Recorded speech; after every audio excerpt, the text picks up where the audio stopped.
First ever factory outlet Mukunda jewelleries Kukatpally, Khammam, Kothapet, Somajiguda, Hanamkonda and Suchitra. అసలు మీ దినచర్య ఎలా మొదలవుతుందో తెలుసుకోవాలి. మనం ప్రతిసారి కూర్చున్నప్పుడల్లా మినిమం ఒక 8 to 10 వీడియోస్ చేస్తాము. ఎవ్రీ 2 వీడియోస్కి నేను లేచి కొంచెం అటు ఇటు వాక్ చేస్తాను తప్ప మీరు కనీసం ఇట్లా కూడా కూర్చోరు. Doesn't even drink. How it possible? I want to know. అమ్మ, ఇప్పటి జీవితం వేరమ్మా, ఒకప్పటి జీవితం వేరు. మా ఇంట్లో అందరం సూర్యోదయానికన్నా ముందు లేచేసేవాళ్ళం. మాకు పాలేర్లు ఉండేవాళ్ళు. వాళ్ళు వచ్చేసి పక్క మంచాలు తీసేసి పక్కలు ఎత్తేసి అన్ని సెట్ చేయడం ఉంటుంది. 8 క్లాస్ మొదలయ్యేది కనుక ఎట్టి పరిస్థితుల్లో లేవాల్సిందే. లేవడం కూడా ఎలా ఉంటుందంటే మా హాస్టల్ సముద్రానికి ఎదురుగా ఉండేది. అంచేత సూర్యోదయం ఒక్కరోజు కూడా మిస్ కాలేదు నేను అక్కడ చదివినంత. బ్యూటిఫుల్ వ్యూ కదా. లలితా సహస్రనామం నేర్చుకున్న వాళ్ళు ఉన్నారు. తప్పులు చదివి అమ్మవారిని బాధ పెడుతున్నారని నేను చాలా నొచ్చుకునేటటువంటి విషయం కదా. నేను విని ఒకవేళ ఎవరైనా చదివిన దాంట్లో చిన్న దోషం ఉంటే నేను కరెక్ట్ చేస్తాను. నాకు పారాయణ అయిపోతుంది. 4:30కి before starting that I will have a cup of tea morning. తర్వాత ఈ 7 o'clock కల్లా ఇది అయిపోతుంది. ఇంకో కప్ ఆఫ్ టీ తాగి రామాయణాన్ని కూర్చుంటాను.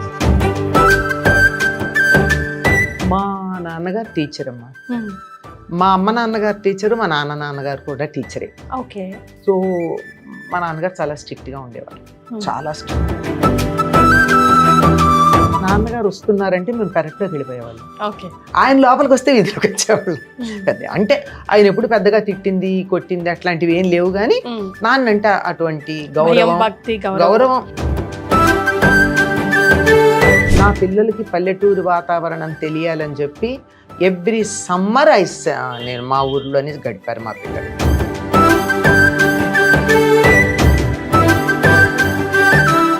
నమస్తే, వెల్కమ్ టు సుమన్ టాక్స్. నేను మీ Keerthi. Today's guest opposite to me. Wow, such inspirational guest. ఒక రకంగా చెప్పాలంటే మనందరి జీవితంలో లైటింగ్ ఆఫ్ ల్యాంప్ లాగా అనిపించవచ్చు. ఒకరోజు కాకపోతే ఒకరోజు మనకు అనేక రకాల సందేహాలు వస్తాయి. ఎవరిని అడగాలో అర్థం కాదు. అవి ధర్మ సందేహాలు కావచ్చు, జీవితాన్ని ఎలా లీడ్ చేయాలి, అసలు ఎందుకు ఈ జీవితం అనుకున్నప్పుడు కూడా అమ్మ చెప్పిన మాటలు తట్టి లేపి నిల్చోబెట్టి మళ్ళీ ప్రౌడ్గా మన లైఫ్ని లీడ్ చేసేలాగా చేశాయి అంటే అది అతిశయోక్తి కాదు. Yes, she's none other than but Anantalakshmi అమ్మ గారు. నమస్తే అమ్మా. నమస్తే తల్లి. అమ్మ, సుమన్ టీవీతో నాతో కొన్ని వేల వీడియోలు చేస్తుంటారు. అవునమ్మా. ఎస్, సో వాటన్నిటిని ఇన్స్పిరేషన్గా చేసుకొని ఈరోజు ఈ పాడ్కాస్ట్ మనం చేయబోతున్నాం. ఫస్ట్ ఆఫ్ ఆల్, అసలు మీ దినచర్య ఎలా మొదలవుతుందో తెలుసుకోవాలి. బికాస్ మనం ప్రతిసారి కూర్చున్నప్పుడల్లా మినిమం ఒక 8 to 10 వీడియోస్ చేస్తాము. ఎవ్రీ 2 వీడియోస్కి నేను లేచి కొంచెం అటు ఇటు వాక్ చేస్తాను తప్ప మీరు కనీసం ఇట్లా కూడా కూర్చోరు. You doesn't even drink. Okay, you sip water sip చేస్తారేమో, మహా అయితే అంత టీ తాగుతారేమో తప్ప జ్యూస్ కావాలని. లంచ్ ఉదయాన్నే అయిపోయింది కదా అని you SIT like that directly. How it possible? I want to no. Me day to day life అసలు ఎట్లా స్టార్ట్ చేస్తారు? అమ్మ, ఇప్పటి జీవితం వేరమ్మా, ఒకప్పటి జీవితం వేరు. ఎందుకంటే ప్రతి మనిషికి జీవితంలో రకరకాల స్థాయిలు ఉంటాయి. చదువుకునే రోజులు ఒకలా ఉంటుంది, పెళ్ళైన ఉద్యోగంలో చేరిన కొత్తలో ఒకలా ఉంటాయి, పెళ్ళైన కొత్తలో ఒకలా ఉంటుంది, పిల్లలు ఉంటే ఒకలా ఉంటుంది. పిల్లలు పెద్దవాళ్ళు అయినప్పుడు మన రొటీన్ మారిపోతుంది. ఇంట్లో పెద్దవాళ్ళు ఉన్నప్పుడు రొటీన్ డిఫరెంట్గా ఉంటుంది. అందరూ ఎవరి దారిన వాళ్ళు వాళ్ళ జీవితాల్లో సెటిల్ అయిపోయిన తర్వాత ఉండే తీరు వేరు ఉంటుంది. ఎప్పుడైనా సరే ఒక్కటి బాధపడకుండా, శరీరం మనసు నొచ్చుకోకుండా అనుగుణంగా మన దినచర్యని మలుచుకోగలిగితే బాగుంటుందమ్మా. ఒకప్పుడు నేను 6 అయితే కానీ లేచేదాన్ని కాదు. ఓకే, అది కొద్దిగా నా మీద చిన్న కంప్లైంటే. కొంచెం ఆలస్యంగా లేవడం అనేది. 6 ఆలస్యమా మీకు? అంటే 6 అంటే మా ఇంట్లో మా ఊళ్ళో మేము పల్లెటూరు, మా ఇంట్లో అందరం సూర్యోదయానికన్నా ముందు లేచేసేవాళ్ళం. మాకు పాలేర్లు ఉండేవాళ్ళు. వాళ్ళు వచ్చేసి పక్క మంచాలు తీసేసి పక్కలు ఎత్తేసి అన్ని సెట్ చేయడం ఉంటుంది. తర్వాత బయట పెరడంతా క్లీన్ తుడిచారు. చేయడం. యా. మనం అడ్డు కదా వాళ్ళకి, అప్పుడు లేచేసేయాలి. అందరూ లేచేసేవాళ్ళు. కొంచెం నేనే ఆఖరణ లేచేదాన్ని. అంతవరకు మా అమ్మగారు సహించేవారు, కానీ సూర్యోదయం ఆకలేస్తే మాత్రం మాట్లాడేవారు కాదు, అంతే, అంతకన్నా ఇంకేం లేదు. ఓ. అంటే చాలాసేపు మాట్లాడేవారు కాదు, అర్థమయ్యేది.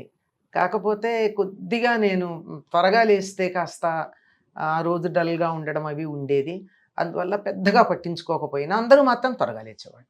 ఓకే. అది అలవాటు. తర్వాత నేను హాస్టల్లో ఎంఏ చేసుకోవడానికి వెళ్ళినప్పుడు 8 క్లాస్ మొదలయ్యేది కనుక ఎట్టి పరిస్థితుల్లో లేవాల్సిందే.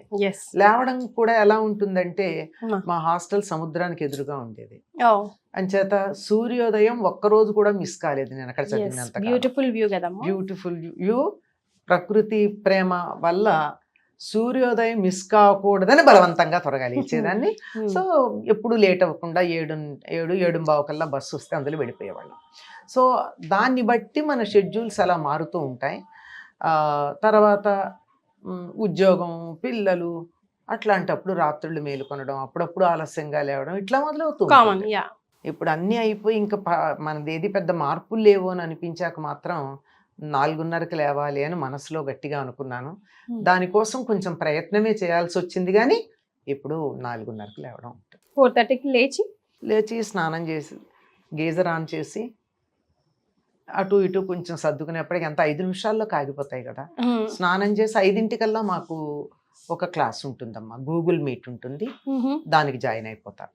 ఏమంటే లలితా సహస్రనామం నేర్చుకున్న వాళ్ళు ఉన్నారు, తప్పులు చదివి అమ్మవారిని బాధ పెడుతున్నారని నేను చాలా నొచ్చుకునేటటువంటి విషయం కదా. అలా నేర్చుకున్న వాళ్ళు ఉన్నారు.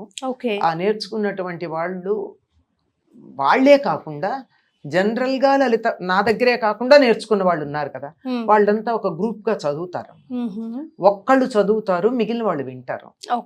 నేను విని ఒకవేళ ఎవరైనా చదివిన దాంట్లో చిన్న దోషం ఉంటే నేను కరెక్ట్ చేస్తాను, నా పారాయణ అయిపోతుంది.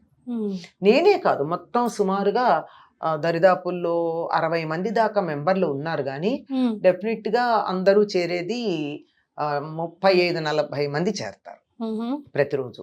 అంటే ఎవరి ఇబ్బందులు వాళ్ళకు ఉంటాయి కదా, నేను కూడా ఎప్పుడన్నా చేరకపోవచ్చు. అలా చేసి వింటాను. 5 నుంచి 5:30 దాకా లలిత చదువుతారు, 5:30 నుంచి 6 దాకా సౌందర్య లహరి కానీ, సోమవారం అయితే శివానంద లహరి కానీ చదువుతారు. ఈ మొత్తంలో కూడా ఎక్కడన్నా వాళ్ళు చదివే వాళ్ళల్లో తప్పు ఉందనుకోండి, ఒకరోజు చదివితే నేను పట్టించుకోను, ఎందుకంటే స్లిప్ టంగ్ ఉంటుంది. 2 రోజులు కూడా ఓకే గుర్తు పెట్టుకుంటాం, 3వ రోజు సేమ్ మిస్టేక్ రిపీట్ చేస్తే కరెక్ట్ చేస్తా. మీరు ఇక్కడ తప్పు చేయాలి, వాళ్ళు they are ready to be corrected. అందువల్ల హ్యాపీ. 6 o'clock కల్లా మాకు ప్రేయర్ ఉంటుంది, కామన్ ప్రేయర్. మా గురువు గారి గొంతుతో రికార్డ్ చేసింది ఉంటుంది, అది అందరం చేస్తాం. చేసి 6:15 కల్లా అది అయిపోతుంది. 6:15 to 6:30 కొంచెం సేపు మా గురువు గారు చెప్పిన విషయాలు నేను మాట్లాడతాను. నేను ఎప్పుడన్నా మీతో మాట్లాడినా మీరు బాగుంది అని చెప్పేవన్నీ కూడా నా సొంతం కాదమ్మా, మా గురువు గారు మాకు చెప్పినవి అవే నేను నా భాషలో చెప్తా, అవే వాళ్ళకు కూడా చెప్తూ ఉంటాను. ఆ 6:30 నుంచి ఇంకా కొన్ని స్తోత్రాలు చదువుతారు, అవన్నీ వింటాను. ఈ లోపల ఈ వినే టైంలోనే నాకు దేవుడి దగ్గర శుభ్రం చేసుకోవడం, దీపంలో ఒత్తులు వేసుకోవడం, పూలు సర్దడం అంతా అయిపోతాయి. 4:30కి before starting that I will have a cup of tea morning, early morning. తర్వాత ఈ 7 o'clock కల్లా ఇది అయిపోతుంది, ఇంకో కప్ ఆఫ్ టీ తాగి రామాయణాన్ని కూర్చుంటాను. మన SVBCలో వస్తుంది. అంటే ఈ చెప్పడాన్ని బట్టి మీకు ఏమైనా అర్థం అవుతుంది, ఇదంతా ఫ్రమ్ కరోనా దిస్ షెడ్యూల్. అంతకుముందు నాకు ఇంట్లో పిల్లలు, వాళ్ళ పురుళ్ళు, చంటి పిల్లలు ఉండేది. సో నా టైం అంతా వాళ్ళని బట్టి నేను అడ్జస్ట్ చేసుకునేదాన్ని. ఈ కార్యక్రమాలన్నీ ఉండేవి, ఈ గూగుల్ మీట్ మాత్రం అటెండ్ అయ్యేదాన్ని కాదు. నాకు ఇంట్లో చంటి పిల్లలు ఉంటే నేను వాళ్ళని చూసుకోవాలి కదా, ప్రధానం వాళ్ళు. ఇప్పుడు లలిత ఎవరైనా చెప్తారు, నా మనవణ్ణి ఎవరు చూస్తారు, నేనే చూడాలి, ఇంకోళ్ళు చూడరు కదా. నా కూతుర్ని కానీ నా మనవణ్ణి కానీ చూసేది నేనే, ఇంకోటి చేయలేరు. అది లలిత కావాలంటే 100 మంది కరెక్ట్ చేస్తారు, 1000 మంది కరెక్ట్ చేస్తారు కదా. సో అట్లా ఉంది ఈ రొటీన్ అంతా. అది 8 కల్లా రామాయణం అయిపోతుంది కదా, అప్పుడు ఒకసారి ఫోన్ తీసి ఎవరన్నా ఏమన్నా ఎమర్జెన్సీ మెసేజ్లు ఉన్నాయేమో చూసుకుని అప్పుడు పూజ వంట అయిపోతాయమ్మా. 9 కల్లా అయిపోతుంది నాకు. బ్రేక్ఫాస్ట్ ఎప్పుడు చేస్తారు మీరు? బ్రేక్ఫాస్ట్ కల్చర్ లేదమ్మా మాకు. Oh. 9 కల్లా పూజ అయిపోతూనే వండింది దేవుడికి నైవేద్యం పెట్టేయడం. Hmm. బయటికి రావాలి అంటే ఇమీడియట్గా 9:15, 9:30 కల్లా భోజనం చేసేస్తాం. లేదంటే కొంచెం సేపు ఆగి 10 మ్యాక్సిమం 10:30 లోపల తినేస్తాను భోజనం. ఎందుకంటే చిన్నప్పటి నుంచి అది అలవాటు. ఓకే. స్కూల్కి వెళ్ళే రోజుల్లో దగ్గర నుంచి, తర్వాత కాలేజీలో చదువుకునే రోజులు కానీ, తర్వాత ఉద్యోగం కానీ, ఎక్కడ చేసినా 10 కల్లా వెళ్ళిపోయే అలవాటు. 10 లోపల 9, 9:30 కల్లా భోజనం చేసి వెళ్ళిపోవడం అది అలవాటు. అప్పటికి ఇప్పటికి అది అలవాటు. ఓకే. అగైన్ మళ్ళీ లంచ్ చేయరు మీరు అసలు? లంచే కదమ్మా పొద్దున 10 చేసేది. o'clock చేస్తే మళ్ళీ 12 o'clock ఆకలి వేస్తుంది కదమ్మా. వెయ్యదమ్మా, అలవాట్లేదు. అయితే ఇంట్లో ఉంటే టీ తాగుతాం, అవైలబుల్గా ఉంటే టీ తాగుతాం. మాకు టీ అవైలబుల్గా ఉండేది కాదు నేను ఉద్యోగం చేసిన చోట మొదట్లో. అంటే టీ కూడా ఉండేది కాదు. ఇంటికి వచ్చి 4 o'clock టీ తాగేవాళ్ళం. అంతే. తాగేసిన తర్వాత ఇంకా మళ్ళీ నైట్ మొదట్లో తినేవాళ్ళం. తర్వాత ఎందుకు అలవాటు పోయింది నైట్ భోంచేయడం. అసలు నైట్ ఏం తినరా? మార్నింగ్ పళ్ళు తింటాను. ఇంట్లో ఎవరన్నా ఉంటే చేస్తా, ఎందుకు చేయను. తను భోజనం చేసేవారు కాదు, తనకి టిఫిన్ చేయాల్సి వచ్చేది. రొట్టెలు ఏదో ఒకటి, దోశలో ఇడ్లీలో ఏదో ఒకటి చేసి పెట్టేదాన్ని. పిల్లలు ఉంటే పిల్లలకు భోజనాలు అన్ని చేస్తాం. నాకే ఎందుకు అలవాటు పోయిందో నాకు తెలియదు అసలు. నేను కావాలని అనుకోలేదు, భోజనం చేయకూడదని నియమం లేదు నాకు. నియమం ఉంటే ఒక ఏకాదశి శనివారం నియమం ఉంటే ఉంటుంది తప్ప మిగిలిన రోజుల్లో భోజనం చేయకూడదని నియమం ఏం లేదు. But it happened, so that's all. ఎందుకు అయింది అన్నది నాకు తెలియదు. ఓకే అమ్మ, కరోనా టైంలో మీరు ఏం చేసేవారు? Did corona effect you? No. Okay. So ఇంతగానం తిరిగాను, కరోనాలో కూడా తిరిగాను. That's what. ఇంతగానం ప్రయాణం చేసేవారు కదా, ఎప్పుడు చేస్తూనే ఉంటారు కూడా మీరు. వీక్లీ వన్స్ అట్లీస్ట్ 2 days కూడా వీక్ కి ఇంట్లో ఉండరు మీరు? అంటే ఊళ్ళోనే తిరుగుతాను. నెలకి 2-3 రోజులు మాత్రం అవుట్ ఆఫ్ స్టేషన్ వెళ్తాను. హౌ డు యు మేనేజ్ అమ్మా? ఎనర్జీ ఎట్లకెళ్ళి వస్తుంది? కాదమ్మా, ఇప్పుడు ట్రైన్ ఎక్కి కూర్చుంటాం. ఇప్పుడు మేము చేస్తున్న ఉద్యోగాలకి ఇప్పుడు ఈ కూర్చొని చేసే ఉద్యోగం మాట్లాడి అలసిపోయి మీకేం తెలుసు, పొద్దు నుంచి పని చేసి వస్తున్నాం, వాగిన నోళ్ళు వాగుతున్నట్టు ఉంటాయి మావి, మీకేం తెలుసా అంటాం. మళ్ళీ ఇట్లున్నాం పుష్టిగా, విగ్రహ పుష్టి అన్నట్టు. ఇష్టమైన పని చేసేటప్పుడు ఏ ఇబ్బంది ఉండదమ్మా మనిషికి. ఇంతకు ముందు కూడా ఒకసారి చెప్పాను నేను, మనిషి అలసిపోయేది ఫిజికల్లీ శ్రమ పడడం వల్ల కాదు, నేను శ్రమ పడుతున్నానన్న మానసికమైన భావన వల్ల. అంతే అంటారా? అంతే. ఇప్పుడు ట్రైన్ ఎక్కుతాను, హ్యాపీగా కూర్చుంటాను నేను. లేట్ నైట్ ట్రైన్ అనుకో, ఎక్కంగానే పడుకుంటా. త్వరగా ఎక్కాను అనుకో, అక్కడ ఫోన్లు ఉండవు, డిస్టర్బ్ చేసే వాళ్ళు ఉండరు. హాయిగా ల్యాప్టాప్ మీద ఒక ఆర్టికల్ రాసుకుంటాను, 10 కల్లా పడుకుంటా. హాయిగా దిగాల్సిన చోట దిగుతా, అయిపోయింది. దానికి శ్రమే ఉంది. హాయిగా ఉయ్యాలుగినట్టు ఊగుతుంది ట్రైను, పడుకోవచ్చు కదా. అవునా కదా? దీనికి శ్రమ ఏముంది? కాకపోతే ఏమిటంటే మనం అక్కడికి వెళ్ళేటప్పుడు పట్టుకు వెళ్ళాల్సిన బట్టలు కానీ వస్తువులు కానీ ఏమున్నాయో అవి సర్దుకోవడం ఒక అరగంట పని ఉంటుంది. మరి తిరిగి వచ్చేప్పటికి మళ్ళీ మనం ఇబ్బంది పడకుండా ఇంట్లో సెట్ చేసుకోవడం ఇంకో అరగంట పని ఉంటుంది. ఈ అరగంట 2 అరగంటలు పని పడుతున్నాం కానీ 2 రోజులు పని లేదు కదా, ఇంట్లో లేనప్పుడు ఇంటి పని లేదు కదా. Is it not a relief? yes it is. అబ్బా ప్రయాణమా అనుకుంటే అబ్బానే ప్రయాణమా, అబ్బా అన్న ప్రయాణమా అన్నది ఒకప్పుడు నేను చాలా హ్యాపీగా నేనే వెళ్ళి రిజర్వేషన్స్ అన్నీ చేయించుకునేదాన్ని. ఈ మధ్యకాలంలో నేను ఒకటే చెప్తున్నాను, రిజర్వేషన్ మీరు చేయించండి, నేను వస్తాను. ఎందుకంటే ఒకప్పుడు నేను కాలేజీలో పనిచేసే రోజుల్లో పక్కనే నాకు సీతాఫల్ మండి రైల్వే స్టేషన్ ఉండేది. లంచ్ బ్రేక్లో అలా సరదాగా నడుచుకుంటూ వెళ్ళి రిజర్వేషన్ చేయించుకొచ్చేసేదాన్ని. ఇప్పుడు నేను ప్రత్యేకంగా సికింద్రాబాద్ కానీ కాచిగూడ కానీ వెళ్ళాలి. వెళ్ళి రావడం అన్నది ఇట్స్ బద్ధకం. అసలు వద్దు కూడా అమ్మ, కొంచెం రెస్ట్ తీసుకోండి. అంతే. అందుకే అన్ని నేనే చేస్తాను అనుకుంటే కాదు, అప్పుడు చేసేదాన్ని. ఇప్పుడు నేను చెప్తున్నా, రిజర్వేషన్ మీరు చేయిస్తే వస్తా. మరి అమ్మ లేదు నేను వెళ్ళాల్సిన పని ఉందనుకో, నేను ఫలానా చోటకి వెళ్ళాలి అని ఒక చిన్న మెసేజ్ నాకు మా గ్రూప్ ఉంది, మా ఫ్యామిలీ గ్రూప్ పెడతా. వెంటనే అందరూ రెస్పాండ్ అవుతారు. నేను చేస్తాను, మీరు డిసైడ్ చేసుకోండి, ఎవరో ఒకటి చేసి పెట్టండి, చేసి నాకు పంపించండి. పిల్లలు చేస్తారు. అమ్మ నాకు మీ ఫ్యామిలీ గురించి చెప్పరా? లైక్ మదర్, ఫాదర్, మీ గురువు గారి గురించి, సార్ గురించి, పిల్లలు, సిస్టర్స్, బ్రదర్స్, వాళ్ళందరి గురించి ఒక మాట.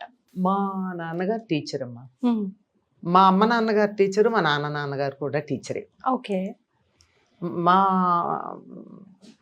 తమ్ముడు మరదలు టీచర్లు, నా చెల్లెలు టీచర్, మాదంతా టీచింగ్ ఫ్యామిలీ. ఓకే. సో మా నాన్నగారు చాలా స్ట్రిక్ట్గా ఉండేవారు, చాలా స్ట్రిక్ట్. ఇన్ ద సెన్స్ అంటే కొట్టేవారు తిట్టేవారు ఏం కాదు, రూల్స్. దానివల్ల నాన్నగారు వస్తున్నారంటే మేము పెరట్లోకి వెళ్ళిపోయేవాళ్ళం, ఆయన లోపలికి వస్తే వీధిలోకి వచ్చేవాళ్ళం. అంటే ఆయన ఎప్పుడు పెద్దగా తిట్టింది కొట్టింది అట్లాంటివి ఏం లేవు, కానీ నాన్న అంటే అటువంటి గౌరవం భయం భక్తి అట్లా ఉండేది. నాకు మా పెద్దమ్మాయి పెళ్లి వరకు కూడా నాన్నతో డైరెక్ట్గా మాట్లాడింది చాలా తక్కువ. మాట్లాడేవాళ్ళం, మాట్లాడమని కాదు కానీ అంత ఇదిగా ఎదురుపడే లౌడ్ వాయిస్ తో డైరెక్ట్ గా అట్లా ఐ కాంటాక్ట్ లేదు. కాకపోతే నాకు కావాల్సినవి నేను నెమ్మదిగానే అడిగి చేయించుకున్నాను, ఏం తక్కువేం లేదు. ఎప్పుడైనా అంటూ ఉండేవారు మా పిల్లలు, అంటారు మీ తాత చెప్పారు తెలుసా నన్ను బాగా బాధ పెట్టింది మీ అమ్మాయి అని చెప్తూ ఉంటారు. ఏం లేదు, మా ఫ్యామిలీస్ లో ఆడపిల్లలు చదువుకోవడం లేకపోతే నేను గట్టిగా ఫైట్ చేసే నిరాహార దీక్ష చేసి మరీ మళ్ళీ చదివించమని గట్టిగా అడిగాను. దానివల్ల ఆయనకి చదివించాలని ఉంది కానీ మా స్తోమత సరిపోతుందా లేదా, ఇంతమంది పిల్లలు ఉన్నారు, బోల్డ్ ఫ్యామిలీస్ వెనకాల ఉన్నాయి, నాన్న కొంచెం ఆర్థికంగా కొద్దిగా ఆదుకోవాల్సిన ఫ్యామిలీస్, ఫ్యామిలీ బాధ్యతలు అన్నీ కాదు కానీ కొద్దిగా సపోర్ట్ ఇవ్వాల్సిన ఫ్యామిలీస్ అవి ఉన్నాయి. నేను చదివించగలనా లేదా అని ఆయన అనుకుంటూ ఉంటే, సరే మెడిసిన్ కాకపోయినా డిగ్రీ అన్నా చదివించమని నేను రాజీ పడ్డాను. అలాగా చదివించా. అదొకటే బాధ, ఎందుకన్నా ఇంకేలా ఆ విషయానికే చెప్తారు, బాగా పేచీ పెట్టి నన్ను బాధ పెట్టి చదువుకుంది, నో రిగ్రెట్స్ అని కూడా చెప్పారనుకో. అట్లా మా అమ్మగారికి చదువు అంటే చాలా ఇష్టం, మా అమ్మమ్మ గారికి చాలా ఇష్టం. అవన్నీ ఆ కారణంగా ఆవిడ సంతకం పెట్టలేరు కానీ రామాయణ భారత భాగవతాలు అలవోకగా చదివి అంతకన్నా బాగా అర్థం చెప్పగలిగేవారు. అట్లా ఉందన్నమాట. సో అది నాకు 3 చెల్లెళ్ళు 2 తమ్ముళ్ళు. నేను ఎల్డెస్ట్. ఇప్పటికి కూడా మా 5గురు కూడా వాళ్ళ స్పౌసెస్ వాళ్ళ పిల్లలు కూడా నన్ను మా అమ్మతో ఈక్వల్ గా ట్రీట్ చేస్తారు. వాళ్ళు ఆ రెస్పెక్ట్ ఇస్తారు నాకు, పెద్దక్క అని చెప్పి నన్ను బానే. మీరు కలుస్తారా అందరూ? కలుస్తూనే ఉంటాం. నేను తప్పనిసరిగా నా పిల్లలకి పల్లెటూరు వాతావరణం తెలియాలని చెప్పి ఎవ్రీ సమ్మర్ నేను మా ఊర్లోనే గడిపారు మా పిల్లలు. They have sweet memories about their grand parents place. పల్లెటూరు అని, తాతగారు, నా మామలు బాగా చనువు. మా పిల్లలకి మా తమ్ముడు నాతో చనువుగా ఉండడు, చెప్పానుగా గౌరవం. మా పిల్లల దగ్గర ఎంత చనువు అంటే నాకన్నా ముందు వాళ్ళతో మాట్లాడతాడు, అంత ఇదిగా అనమాట. మా తమ్ముళ్ళు కానీ మా చెల్లెళ్ళు కానీ అందరూ కూడా ముందర, నేను పెద్దేమో, నా పిల్లలు మొదటి గ్రాండ్ చిల్డ్రన్ ఏమో, వాళ్ళందరికీ కూడా ముద్దే. వాళ్ళ పిల్లల్ని మేము అలాగే చూసుకున్నాం. మా తమ్ముడి పిల్లలు చెల్లెలి పిల్లలు ఈ ఊళ్ళో ఉద్యోగాలకు వస్తే మొట్టమొదటి నా దగ్గరే ఉండి, తర్వాత వాళ్ళు పెళ్ళిళ్ళు వేయి వాళ్ళ ఇల్లు తీసుకుని వెళ్ళడం, ముందర రావడం ముందర పెద్దత్త దగ్గరికే వెళ్ళాలని ఇక్కడికే వచ్చేస్తారు, పెద్దమ్మ లేకపోతే పెద్దత్త అంటూ అంత ఇదిగానే ఉంటారు. పుట్టినరేదమ్మా మీరు? తాడంకి అని కృష్ణా జిల్లా అమ్మ. ఓకే, అక్కడ రైట్. మా అత్తగారు అమ్మగారి మా అత్తగారు ఎలా చూశారు, ఎప్పుడు చూశారు, ఎలా కుదిరింది? అమ్మో పరమగయ్యాళి, ఎలా ఇచ్చావు ఆ ఇంట్లోకి మీ అమ్మాయిని అని అన్నారట మా అమ్మగారితో. కానీ నాకు అట్లా ఎప్పుడు అనిపించలేదు. మా అమ్మ నన్ను తర్వాత అడిగినప్పుడు కూడా చెప్పాను, మరి ఆవిడ గురించి ఎందుకు అటువంటి అభిప్రాయం లోకానికి ఉందో తెలియదు కానీ she is very nice lady, చాలా అడ్వాన్స్డ్. చెప్పాలంటే మా చెల్లెళ్ళు అనేవారు మోడర్న్ అత్తగారు అనేవారు. అంత అసలు ఆవిడ చక్కగా నాతో పాటు సినిమాలకు వచ్చేవారు. నేను సినిమాలకు వెళ్ళకపోతే నన్ను తీసుకెళ్లేవారు, నేను సినిమాలకు వెళ్ళేదాన్ని, ఆడు తీసుకెళ్లేవారు. తర్వాత సాహిత్య కార్యక్రమాలు మా గురువు గారు సభలో అవి ఏమన్నా ఉన్నా తప్పనిసరిగా నాతో వచ్చేవారు. నా సాహిత్య కార్యక్రమాలన్నింటికీ నాకు తోడొచ్చేది మా అత్తగారు వచ్చేవారు. అంత ఇది. తర్వాత మా బావగారు అమ్మాయి, మా ఆడబడుచు గారు అమ్మాయి డాన్స్ నేర్చుకుంటే వాళ్ళ డాన్స్ ప్రోగ్రామ్స్ అన్నింటికీ ఈవిడే వెనకాల ఉండేవారు. ఇంట్లో రిహార్సల్స్ చేయిస్తే వచ్చిన డాన్స్ టీచర్లకి, నట్టువాంగం వాళ్ళకి అన్ని పులిహార్లు అవి చేసి పెట్టడం, కాఫీలు టిఫిన్లు ఇవ్వడం, వాళ్ళందరితో కూర్చోవడం. డాన్స్ ప్రోగ్రామ్ అంటే ముందు ఈవిడ తయారై వెళ్ళిపోయారు, అంత ఇదిగా ఉండేవారు. అంచేతే నా సబల అని నేను రాసిన కథల పుస్తకం విమెన్ ఎంపవర్మెంట్ గురించి రాశాను నేను. A woman how can she solve the problems without going to a court of law or police station. Okay. అలాంటి కథలు రాసి దాని పేరు సబల అని, అది మా అత్తగారికి అంకితం ఇచ్చుకున్నాను నేను. సూపర్. వావ్. అది షీ సో నైస్. నువ్వు ఉద్యోగం చెయ్యమ్మా నన్ను ప్రోత్సహించారు. పిహెచ్డి చేస్తుంటే కూడా నాకు ప్రోత్సాహం ఇచ్చారు. She use to feel very happy and proud. నా ప్రవచనాలన్నింటికి నాతో పాటు నా ఫ్యామిలీ మెంబర్ ఎవరైనా వచ్చారంటే బతికున్నంతకాలం, ఓపిక ఉన్నంతకాలం ఆవిడే వచ్చారు. నాకు వెరీ నైస్. ఆవిడ చెల్లెలు ఉన్నారు, మా చిన్నత్తగారు అని చెప్తాము. వాళ్ళిద్దరూ జంటగా ఉండేవారు. ఇప్పుడు మా చిన్నత్తగారు అమ్మాయి కూడా ఆల్మోస్ట్ మా సొంత ఆడబడుచుగానే ఉంటారు. ఆవిడ కూడా అంచేత ఈవిడ ఇద్దరు అనమాట. ఇద్దరు అత్తగారులు నేసుకొస్తామని నవ్వేవారు అందరూ. పర్వాలేదు ఏమైంది అని చెప్పి అంత బాగానే ఉండేది. మా పెద్ద ఆడబడుచు కూడా నాకు మా అమ్మలాగానే ఉంటారు. నన్ను ఇప్పుడు పురుళ్ళకి పుట్టింటికి పంపలేదు. నేను డాక్టర్ని అయ్యుండి నేను పంపిస్తానా నేనని. She only took care of me. మా పిల్లల డెలివరీస్ కూడా ఆవిడే చేస్తారు. నా డెలివరీస్ చేశారు, మా పిల్లల డెలివరీస్ చేశారు. మా చిన్నమ్మ ఆఖరి డెలివరీ కూడా చేశాక ఆవిడ now she is no more. నేను ఆవిడ పోయాక నేను చాలా బెంగపడ్డానమ్మా. చాలా అందరు నవ్వారు కూడా. మీ అమ్మ పోయినప్పటికన్నా మీ ఆడబడిచిపోతే ఎక్కువ బాధపడ్డామని. అసోసియేషన్ అట్లా చాలా అసోసియేషన్ అలా ఉండేవారు. డాక్టర్ పావని అంటే అందరికీ తెలుసు సిటీలో. ఈ జనరేషన్ వాళ్ళకి తెలియదు కానీ 40-45 ఏళ్ళు ఉన్న వాళ్ళందరికీ కూడా సిటీలో ఆవిడ షీఈస్ వెరీ పాపులర్ గైనకాలజిస్ట్. అట్లా ఆ తమ్ముడు అంటే పిచ్చి ప్రేమ ఆవిడికి. ఆ ప్రేమ నా మీద కూడా ఎక్స్టెండ్ చేశారు. ఆ తర్వాత ఎప్పుడైనా కల్లోకి రావడం, మాట్లాడడం? నాకు అసలు ఎవ్వరు కల్లోకి రా అందువల్ల అటువంటిది ఏం లేదు. But I feel her presence every time అనమాట. పక్కనే ఉండేవారు కదా, ఎవరినైనా ఇలా వస్తే ఆవిడే వచ్చారని ఇప్పటికి కూడా అయ్యో ఆ పిల్లలతో పాటు నేను కూడా పావనత్త అనేస్తూ ఉంటాను అనమాట. ఈ పావనత్త వచ్చిందని లేచి చూస్తాను అనమాట, ఉలిక్కి ఇప్పుడే. అట్లా ఉంటుంది. తను కూడా, మా హస్బెండ్ కూడా నా కెరీర్కి ఎప్పుడు అడ్డు రాలేదు. హి యూజ్డ్ టు ఎంకరేజ్ మీ. మీరు ఎప్పుడు మనం of the camera off the record మాట్లాడుకున్నా కూడా ఫస్ట్ ఎప్పుడైనా ఎక్స్పీరియన్స్ గురించి మాట్లాడడం అంటే ఎప్పుడు మీ అత్తగారి గురించే you spoke. Afterwards me your father, నాన్నగారి గురించి మాట్లాడారు తప్ప సార్ గురించి, అంకుల్ గారి గురించి, మీ హస్బెండ్ గురించి you never spoke till now. It's so private అమ్మా, ఇట్స్ సో పర్సనల్. చాలా తక్కువ మాట్లాడతాను నేను. మాట్లాడతానంటే తక్కువ మాట్లాడతాను అంటే అదేమి దూరం అని కాదు. I feel it so personal. చాలా తక్కువ ఎక్స్ప్రెస్ చేస్తాను, అది ఎందుకో తెలియదు మరి. పిల్లల దగ్గర కూడా నేను చాలా తక్కువ. మా వాళ్ళు అయితే చెప్తూ ఉంటారు డాడీ ఇది డాడీ ఇదని. నేనే కొంచెం తక్కువ మాట్లాడతాను. It's so inside and personal అనమాట.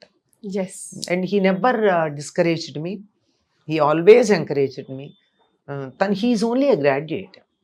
నేను పిహెచ్డి చేస్తే కూడా తను ఏమనలేదు ఆ రోజుల్లో.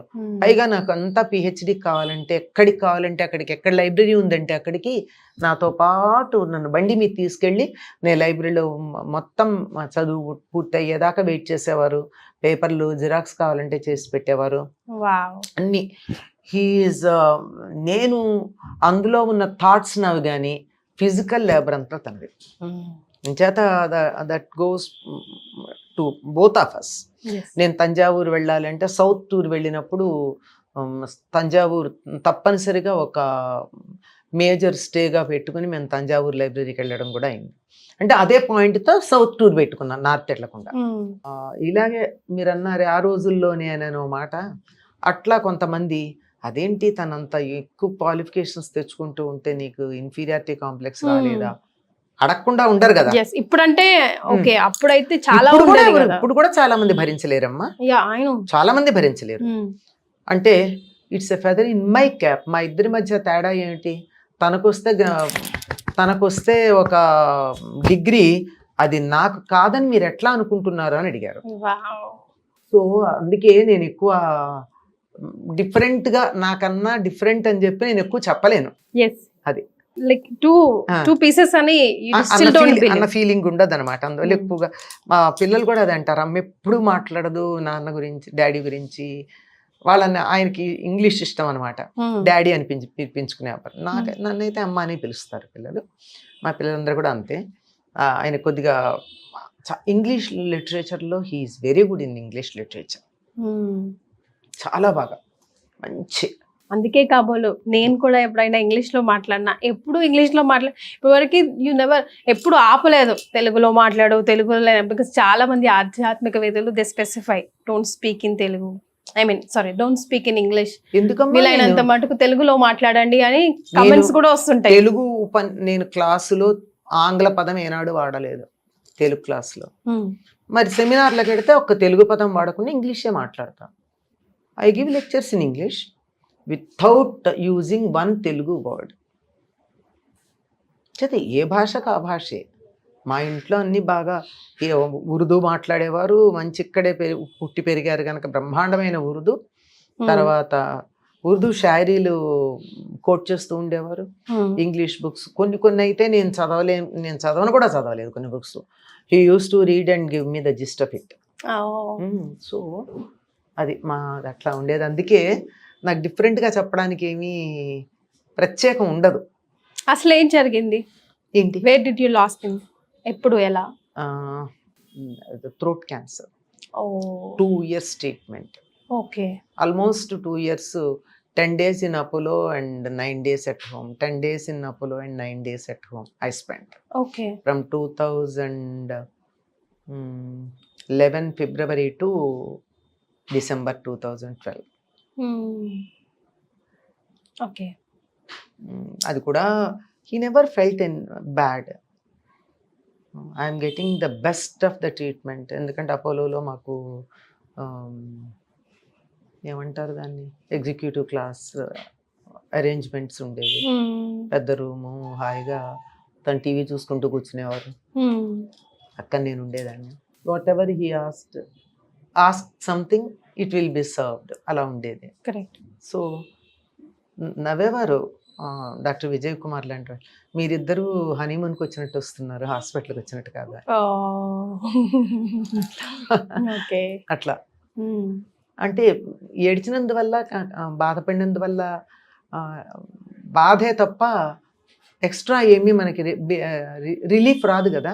అంటే మా చిన్న ప్రాబ్లం వస్తేనే అసలు దేవుడు ఉన్నాడా లేడా, ఇప్పుడు నాకే ఎందుకు ఇలా చేస్తాడు, నేను ఇంతగనం చేసిన ఏం సాధించింది, at last what did I get అని అంటారు కదా. అట్లాంటి క్వశ్చన్స్ ఎప్పుడు మీకు రాలేవా? నాకేం రాలేదమ్మా. నాకు ఏదన్నా వస్తే వాట్ ఈస్ దిస్ అని ప్రేయర్లో మా గురువు గారికి ఒక మాట చెప్పేస్తాను అంతే, అంతకన్నా ఇంకేం లేదు. ఓకే. తను కూడా ఏమనేవారు కాదు. నాకేం, నా వెనకాల 3 ఉన్నారు, నాకేం పర్వాలేదు. మా గురువు గారు, ఆయన కూడా గురువు గారు అనుకుంటారు. మా గురువు గారు ఉన్నారు, బాబా ఉన్నారు, మా ఫాదర్ ఉన్నారు. పక్కన నాకు నా లక్ష్మి అని పిలిచారు. లక్ష్మి ఉంది, ఇంకా నాకేంటి సమస్య అని. నాకేం సమస్య లేదు, I'm not feeling anything bad అని కూడా చెప్పారు 2 ఏళ్ళు హాస్పిటల్లో ఉండి కూడా. But I was there beside him throughout. All right అమ్మ, ఇప్పుడు మీరు చాలా వీడియోస్లో చెప్పున్నారు లలిత సహస్రనామం అన్నా కూడా లలిత రహస్య సహస్రనామం అనాలని. ఒకసారి దాని ఇంపార్టెన్స్ గురించి. అమ్మా, ఒక మామూలుగా అయినట్టయితే కీర్తి చాలా మంచి పిల్ల అన్న ఒకటే అర్థం, దానికి 4-5 అర్థాలు ఏం లేవు. కీర్తి మంచి పిల్ల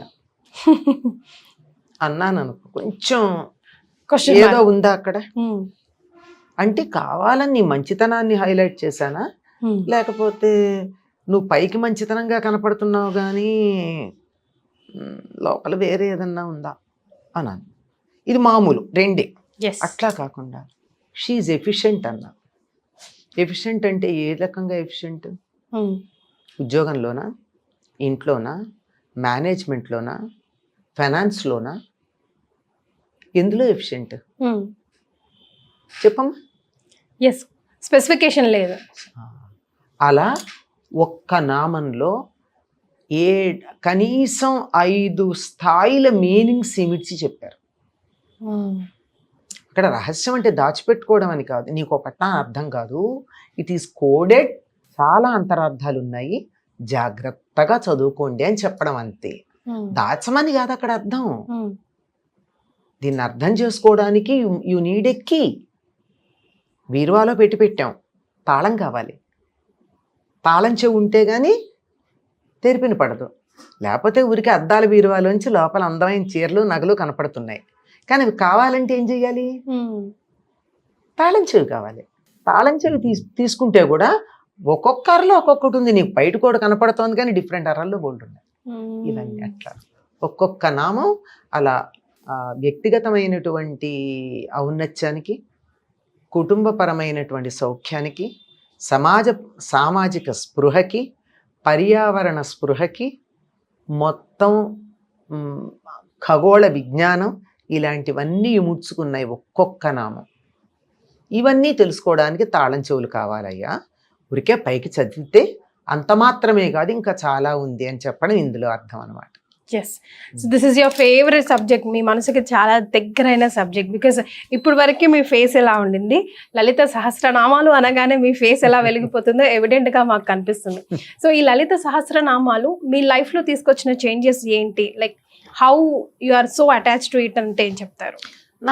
నాకేమిటో మా జీవితంలో ఏమీ మార్పులు వచ్చినట్టు ఏమి అనిపించదు. ఎంత క్రమంగా వచ్చాయో ఏమిటో నాకైతే తెలియదు. కానీ 72 or 73లోనూ విని చాలా బాగుందని అనుకుంటే నేను చదవచ్చా అంటే తొందర ఎందుకు అన్నారు మా గురువు గారు. ఊరుకున్నా. కొద్ది రోజుల తర్వాత చదువు వాళ్ళతో కలిసి అన్నారు. అదే మొదలు. అప్పటి నుంచి అదలా ఒక్కొక్కటి ఒక్కొక్క సందర్భంలో ఒక్కొక్క నామం అలా ఇట్ హాంట్స్ మీ. దాంట్లో ఉన్నటువంటి అర్థం అలా కనపడుతూ ఉంటుంది రకరకాలుగా పరిసరాల్లో. ఒక్కోసారి అయితే ఇప్పుడైతే లేదు, అది కొత్తల్లో అనమాట. ఒక్క నామం అలా ఉండి నిద్దట్లో మెళుకు వచ్చినప్పుడు అలా అదే గుర్తొచ్చేది, నిద్ర లేస్తూ అదే గుర్తొచ్చేది, రోజు మొత్తం ఏ పని చేసినా అదే నామం గుర్తు. అంటే ఆ నామం ఏమిటో అట్లా కొన్ని నామాలు అట్లా చాలా నన్ను ఆకర్షించింది అంతే. అదే నన్ను పట్టుకుంది, నేను దాన్ని పట్టుకోవాలా, అదే నన్ను పట్టుకుంది. అమ్మ, magical moments of your life అంటే ఏం చెప్తారు? ఎప్పుడైనా అలా కూర్చుని ఎప్పుడైనా అసలు వాట్ ఈస్ గోయింగ్ ఆన్, నేను ఇలాగే ఎందుకు పుట్టాను, నేను ఎందుకు, వాట్ ఈస్ ఐఎమ్ డూయింగ్, ఎందుకు ఇదే చేస్తున్నాను, అట్లా you never sit back and think of yourself? అసలు అలాంటి ఆలోచనలు ఎప్పుడు రాలేదమ్మా. Magical moments of your life అంటే నా లైఫ్ ఒక మ్యాజికల్ మూమెంట్ మారిపోయిందా, ఎందుకు ఇలా అయింది, ఇలా అనుకోకుండా ఇలాంటి హఠాత్తుగా ఏం జరిగిందన్న అదా magical moment? Beautiful moments, like very beautiful moments of your life. ఓ అలాంటిదా? అప్పుడప్పుడు ఉన్నాయమ్మా. డాక్టరేట్ తెచ్చుకున్నప్పుడు అనిపించింది, కానీ అంత ఆనందం అనిపించలా. వచ్చింది అంతే, సింపుల్గా అనిపించింది. కానీ బాగా అనిపించింది ఎప్పుడంటే నా కూతురు పైపింగ్ సెరమనీకి వెళ్ళినప్పుడు, when she joined in the army. తన ట్రైనింగ్ పూర్తి చేసుకున్నాక వాళ్ళకి ఇక్కడ కవర్ చేసేసి ఉంటుంది అనమాట వాళ్ళ ర్యాంక్. కరెక్ట్. ఇద్దరు రెండు వైపులా ఫాదర్ మదరు ఆ ర్యాంకుని మేము ఓపెన్ చేయాలి, ఫాదర్ అండ్ మదర్ ఓపెన్ చేయాలి. Okay. That is they say piping. Felt so happy. I did nothing but I'm doing a very good thing. Did I do anything for that? చాలా తనే కదా కష్టపడి training చేసుకున్నాను. 100% ఉన్నాను, లేకపోతే ఎట్లా, సపోర్ట్ చేయకపోతే ఎట్లా కుదురుతుంది? She's into military. I don't know this అమ్మా. She is a major. She retired as a major. Wow. So have to catch her one day for interview. Yes. తను తర్వాత అక్కడికి వెళ్ళినప్పుడు కూడా మాకు చాలా మేము తను పోస్టింగ్ అయినప్పుడు పెడితే మేము దిగేసి ట్రైన్ దిగి కొంచెం దూరం బస్సు అనుకుంటా వెళ్ళాం. అక్కడి నుంచి she hired a taxi for us to go to her quarters. ఆ సంగతి తెలిసి దాని కమాండెంట్ దాన్ని కేకలేశాడు, నీ పేరెంట్స్ వస్తే నువ్వు అఫీషియల్ జీప్ పంపకుండా నువ్వు దీన్ని ప్రైవేట్, అది పర్సనల్ వర్క్ కదండి అంది. అంటే లేదు, నీ పేరెంట్స్ రావడం అనేది పర్సనల్ వర్క్ ఎట్లా అవుతుంది అని చెప్పి ఆ టైంలో అప్పుడు వి రామారావు గారు అక్కడ గవర్నర్గా ఉండేవారు సిక్కింలో. ఆయన నాకు కొద్దిగా పర్సనల్గా తెలుసు అని అక్కడికి ఆయన ఇక్కడికి వచ్చినప్పుడు మీరు అమ్మాయి దగ్గరికి వచ్చినప్పుడు నన్ను కలవండి అన్నారు. అందుకని వాళ్ళు అప్పుడు మాత్రం అఫీషియల్ కనీసం గవర్నర్ దగ్గరికి వెళ్ళేటప్పుడన్నా అఫీషియల్ వెహికల్లో పంపించు, నువ్వు ప్రైవేట్ కారు తీసుకోవద్దు అని అంటే దాంట్లో వెళ్ళాం. అలాంటప్పుడు really feel happy. I feel very happy for that. Yes. So మీ అమ్మాయిలే మీకు రక్షణ కవచాలు ఇప్పుడు ప్రెసెంట్ గా, లేదా రివర్స్ గా చెప్తారా? నాకే కదమ్మా, వాళ్ళు మా బంధువర్గం మొత్తానికి రక్షణ కవచాలు. ఎందుకంటే అందరి పిల్లలు అమెరికాలో ఉన్నారు, నా 3 పిల్లలే ఇండియాలో ఉన్నారు. ఎవరికేం కావాలన్నా, అంటే మా చెల్లెల పిల్లలు ఉన్నారనుకోండి ఇక్కడ, మా అత్తగారి తరఫున వాళ్ళల్లో ఇండియాలో ఉన్న వాళ్ళు నా 3 పిల్లలే. మాకు కొంచెం దేశభక్తి ఎక్కువ కదా, అందులోనూ మళ్ళీ అసలు రచన ఆ మాటకు వస్తే షీఈ్ ఇంటూ మిలిటరీ కాబట్టి హోల్ ఇండియన్స్ కి షీఈ్ లైక్ నంబర్ లా, షీఈ్ లైక్ ఎవరు కావాలన్నా వెంటనే, ఏ చిన్న హెల్ప్ కావాలన్నా వెంటనే they will call Gargi or Maitreyi or Radha, ఈ 3. సో ఎప్పుడు కూడా రకరకాల క్వశ్చన్స్ అడిగి అమ్మ ఈ ప్రశ్నకి ఏం జవాబు చెప్తారు, అమ్మ ఈ పూజ ఎలా చేయాలి అని అడిగే నేను ఈ రోజు జస్ట్ ఒక చిన్న స్నీక్ పిక్ మీ లైఫ్ లో కాస్త తొంగి చూసే అవకాశాన్ని మీరు మాకు ఇచ్చారు. ఎలా రియాక్ట్ అవుతారో, అమ్మ చాలా క్వశ్చన్స్ దాటేస్తారేమో అని, ఎక్కడ కూడా మళ్ళీ అమ్మని బాధ పెట్టకూడదు అని ఇందులో దాచేది ఉందమ్మా. ఎవ్రీథింగ్ ఈజ్, ఇప్పుడు దాచుకుంటే ఏం దాస్తాం ఇందులో, మరి దాచడానికి ఏం లేదు. ఏదన్నా తప్పు చేస్తే దాచాలి. అంటే you don't keep talking about your personal life, right? ఎక్కువ ఇష్టపడరు కదా ఎక్కువ ఏం మాట్లాడడానికి. సో ఆ లైన్స్ ఎక్కడ క్రాస్ చేయకుండా, ఫస్ట్ ఆఫ్ ఆల్ మిమ్మల్ని ఎక్కడ హర్ట్ చేయకుండా మాట్లాడాలనుకున్నాను, బాధ పెట్టకూడదు అని చెప్పేసి. I think I did my job. Thank you so much for joining us today. Thank you.